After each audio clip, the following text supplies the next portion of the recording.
కాంగ్రెస్ సర్కార్ రైతులకు వెన్నుపోటు పొడిచిందని, హామీలను నెరవేర్చడంలో విఫలమైందని రాష్ట్ర బీజేపీ అధ్యక్షుడు కిషన్ రెడ్డి మండిపడ్డారు. సన్నవడ్లకే బోనస్ ఇస్తామని చెప్పడం విడ్డూరంగా ఉందన్నారు. రుణమాఫీ చేస్తామని రైతులను మోసం చేసిందని ఆరోపించారు. ధాన్యం కొనుగోలులో జాప్యం జరుగుతుందని, కింటాలకు 500 రూపాయలు బోనస్ ఏమైందని ప్రశ్నించారు. బోనస్, సన్న, దొడ్డు వడ్ల పేరుతో ప్రభుత్వం రాజకీయాలు చేసిందని కిషన్ రెడ్డి విమర్శించారు.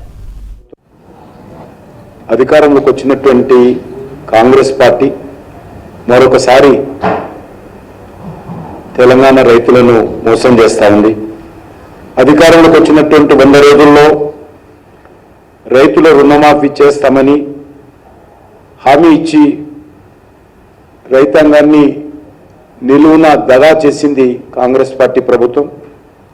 ఈరోజు రుణమాఫీ గురించి మరి అనేక రకాలుగా ఓట్లు పెట్టి మోసం చేస్తూ ఉన్నారు. వరి పంటకు క్వింటాలకు 500 బోనస్ ఇస్తాము, మరి ఏ ఒక్కటి కూడా ఈరోజు అమలు చేసేటువంటి పరిస్థితుల్లో కాంగ్రెస్ పార్టీ ప్రభుత్వము సానుకూలంగా ఆలోచన చేస్తలేదు. రైతులను నమ్మబలికి అధికారంలోకి వచ్చిన తర్వాత ఈరోజు న్యాయవంచన చేస్తూ ఉంది రేవంత్ రెడ్డి గారి ప్రభుత్వం. పార్లమెంట్ ఎన్నికలకు ముందు కూడా ఈ యొక్క ఇచ్చినటువంటి గ్యారంటీలను మర్చిపోయి తగుదునమ్మా అని అనేక రకాల కొత్త హామీలు ఇవ్వడం జరిగింది. దేవతల పేరుతో ఒట్లు పెడుతూ ప్రజలకు మాత్రము పంగనామాలు పెడతా ఉంది కాంగ్రెస్ పార్టీ ప్రభుత్వాన్ని మనం చేస్తా ఉన్నాం.